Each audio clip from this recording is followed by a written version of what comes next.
Messaggio a tutti quelli che mi invitano a fare trekking in montagna: non ci vengo. Che sia un'idea del Belino si capisce appena arrivi al parcheggio. Per arrivare alla salita c'è una salita e tu sulle spalle non è che c'hai lo zaino, c'hai il frigorifero della Quechua. Ma le passeggiate in montagna sono bellissime. Certo, per chi le guarda su Instagram, dal vivo sono un'agonia ad alta definizione. Senti che silenzio, ma che silenzio. Io sento solo il rumore del mio respiro che sembra Darth Vader.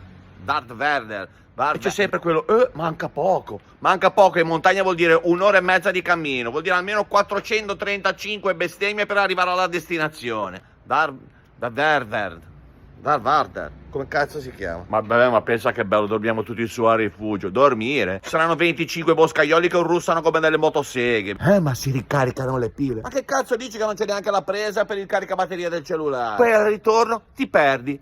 Guarda un po' dove siamo con l'iPhone. È scarico! In montagna, al trekking, fatelo voi. Io vado a caricare il cellulare. Darth Vader.